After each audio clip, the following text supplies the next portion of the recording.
اللہ پاک جس بندے سے ناراض ہوتا ہے تو اس کے اندر کون سی نشانیاں ظاہر ہوتی ہیں، کون سی نشانیاں دکھتی ہیں جس سے ہم یہ پتہ کر سکتے ہیں کہ اللہ پاک ہم سے ناراض ہے، یا کوئی دوسرا انسان کیسے یہ پہچان کرے کہ اللہ پاک ان سے ناراض ہے۔ تو چلیے پیارے دوستو، آج انہی باتوں کو کچھ نشانیاں آپ کے سامنے ظاہر کروں گا جس سے کہ آپ جان سکتے ہیں کہ اللہ پاک آپ سے ناراض ہے یا نہیں۔ بس آپ کو 5 نشانیاں دیکھنی ہیں، اور یہ نشانیاں جس بندے کے بھی اندر ہوں سمجھ لینا اللہ پاک آپ سے ناراض ہے، اور اللہ پاک کی بارگاہ میں توبہ کریں، رو رو کر گڑ گڑا کر توبہ کریں، اللہ پاک سے اپنے گناہوں کی معافی مانگیں، انشاءاللہ آپ کو اللہ ضرور معاف کرے گا۔ اب چلیے پیارے دوستو شروع کرتے ہیں کہ کس طرح کی نشانیاں ظاہر ہوتی ہیں۔ نمبر 1، جس بندے سے ماں باپ ناراض ہوتے ہیں، یعنی جس بندے سے ماں باپ ناراض ہوتے ہیں تو سمجھ لینا کہ اس بندے سے اللہ پاک ناراض ہے، کیونکہ نبی کریم صلی اللہ تعالیٰ علیہ وسلم نے ارشاد فرمایا کہ تمہارے ماں باپ تمہارے لیے جنت بھی ہیں اور تمہارے لیے جہنم بھی ہیں۔ اب جنت کیسے ہیں اور جہنم کیسے ہیں؟ جب تم اپنے ماں باپ کے فرما بردار ہوتے ہو اور اپنے ماں باپ کی خدمت کرتے ہو اور ان کا سہارا بنتے ہو، بوڑھے ماں باپ کی عمر بھر جب خدمت آپ کرتے ہو تو اللہ پاک آپ سے راضی ہو جاتا ہے، اور جب اللہ پاک آپ سے راضی ہوگا تو آپ کے لیے جنت عطا کرے گا۔ تو پہلی چیز تو ہو گئی یہ۔ اب دوسری چیز یہ ہے کہ جو شخص اپنے ماں باپ کو ناراض رکھتے ہیں، ان کو ڈانٹتے ہیں، پھٹکارتے ہیں، ان سے اپنے سے دور رکھتے ہیں، یا پھر ان کو جو ہے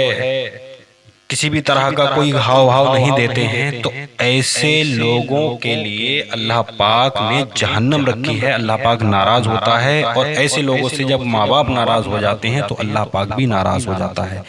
تو حضور پاک صلی اللہ تعالیٰ علیہ وسلم نے فرمایا کہ تمہارے لیے تمہارے ماں باپ جہنم بھی ہیں اور جنت بھی ہیں۔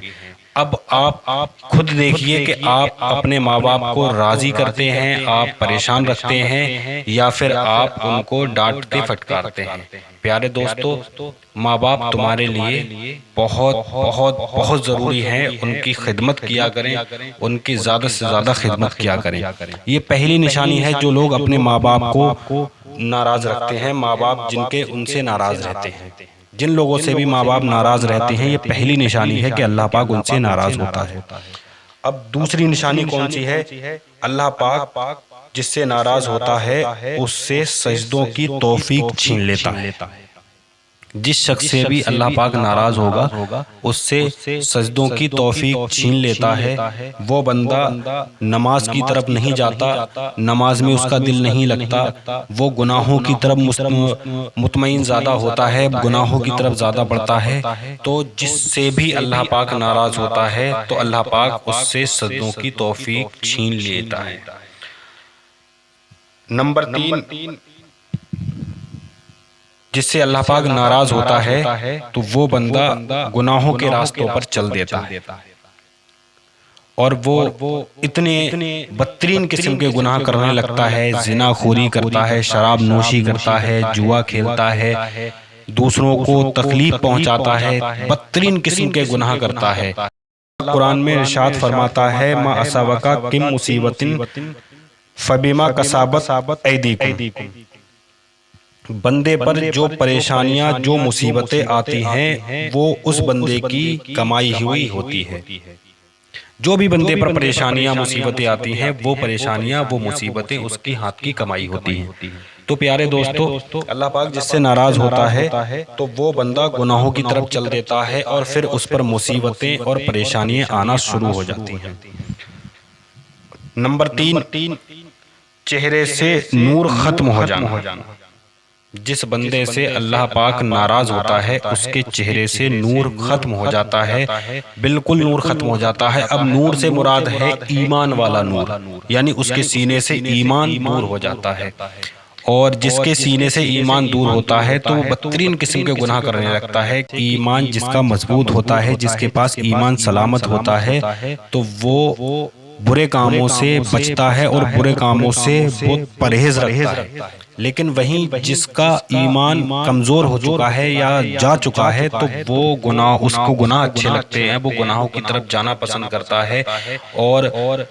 پھر وہ انہی گناہوں میں پڑا رہتا ہے، انہی گناہوں میں مبتلا رہتا ہے، اس کو کوئی خیر و فکر نہیں ہوتی، نہ آخرت کی فکر ہوتی ہے، نہ اللہ تبارک و تعالیٰ کی فکر ہوتی ہے کہ اللہ پاک کو منانا ہے، ہمیں کل میدان محشر میں بھی جانا ہے اور قبر کی بھی تیاری کرنی ہے، حشر کی بھی تیاری کرنی ہے۔ تو ایسے بندے کو ان چیزوں سے وہ بے فکر ہوتا ہے، اس کو کوئی پرواہ، کوئی فکر نہیں ہوتی ہے۔ اور پانچویں نشانی جو ہے، انسان کا دل مردہ ہو جاتا ہے، جس سے اللہ پاک ناراض ہوتا ہے، اس کا دل مردہ ہو جاتا ہے، اس قدر مردہ ہو جاتا ہے کہ کسی بھی نیک اچھے کام کے لیے اس کا دل گواہی نہیں دیتا، دل آگے نہیں بڑھتا۔ جیسے مان لیجئے ابھی کوئی برا کام ہو رہا ہے، کہیں پر بھی کوئی برا کام ہو رہا ہے، یا پھر یوں کہوں کہیں ناچ گانا ہو رہا ہے، وہاں تو وہ اپنا پیسہ بھی لوٹا سکتا ہے،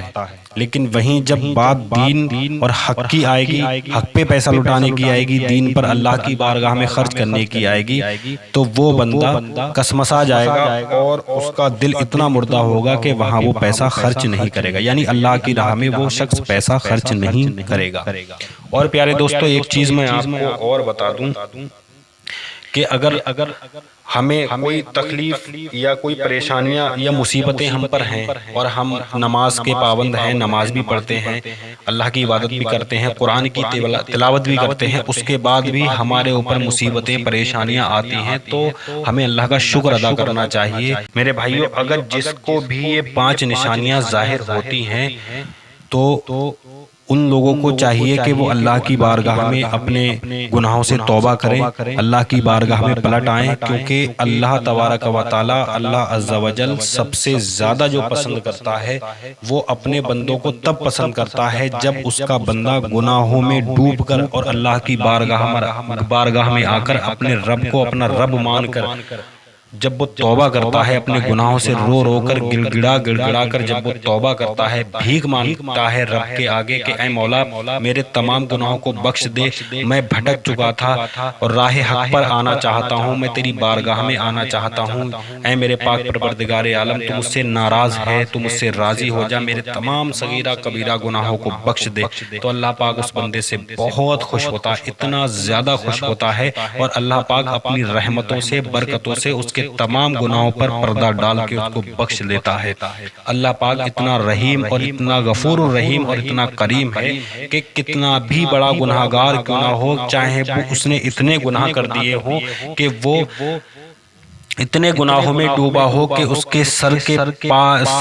بال سے لے کر پیر کے ناخن تک وہ گناہوں میں ڈوب چکا ہے، اور اس کے بعد بھی جب وہ رب کی بارگاہ میں اپنے گناہوں سے توبہ کرنے کے لیے آتا ہے تو اللہ پاک اس کو بخش دیتا ہے۔ اور جب بندہ سچے دل سے اللہ کی بارگاہ میں توبہ کر لیتا ہے تو اس وقت وہ بندہ ایسا ہو جاتا ہے جیسے کہ اس نے اپنی ماں کی کوکھ سے جنم لیا، یعنی پیدا ہوا، تو گناہ اس کے سارے معاف کر دیے جاتے ہیں۔ میرے بھائیو، اگر آپ کو بھی ان چیزوں کی عادت ہے یا آپ ان چیزوں میں ہیں یا یہ نشانیاں آپ کے اندر بھی ہیں کہ آپ اپنے ماں باپ کا دل دکھاتے ہیں اور آپ سجدے کی توفیق نہیں ہے آپ کے پاس میں، گناہوں کے راستے پر آپ چل پڑے ہیں، چہرے سے نور ختم ہو چکا ہے اور آپ کا دل مردہ ہو چکا ہے، تو پیارے دوستو آپ کو سمجھ لینا چاہیے کہ اللہ پاک ہم سے ناراض ہے۔ یہ زندگی زیادہ لمبی زندگی نہیں ہے، چند لمحات کی زندگی ہے۔ اپنے رب کی طرف آئیے، اپنے رب کی طرف رجوع کریے، اپنے رب سے محبت کریے، اپنے رب سے لوح لگائیے، اپنے گناہوں سے توبہ کریے، اپنے گناہوں سے معافی مانگیے، کیونکہ کل میدان محشر میں ہم کو جواب دینا ہے، ہمیں کھڑا ہونا ہے، ہمیں قبر میں بھی جانا ہے، حشر میں بھی جانا ہے، اور ہم اگر بے ایمان یعنی ہمارے سینے کے اندر ایمان نہ رہا اور ہم اس دنیا سے رخصت ہو گئے تو ہمارے پاس پھر کچھ نہیں ہے، پھر ہم کچھ نہیں کر سکتے، ہمارے پاس پھر کچھ نہیں ہے، ہمارے پاس اگر کچھ ہے تو صرف جہنم، تو پیارے دوستو، اس سے بہتر یہ ہے کہ ابھی زندگی ہے، سنبھلنا ضروری ہے۔ زندگی کے بعد، مرنے کے بعد لاکھ کوشش کریں گے لیکن سنبھل نہ سکیں گے۔ ابھی زندگی ہے، سنبھلنے کی کوشش کریے، اپنے رب کی طرف بڑھیے، اپنے دل کو رب کی طرف مطمئن کریے، اپنے رب سے راضی، اپنے رب کو راضی کریے، اپنے رب کی رضا میں راضی رہیے۔ پریشانی آئے اللہ کا شکر ادا کریں، تکلیف آئے اللہ کا شکر ادا کریں، ہر طرح کی پریشانی میں اللہ پاک کا شکر ادا کریں، نمازوں کی پابندیاں کریں، قرآن پاک کی تلاوت کریں، اللہ پاک سے محبت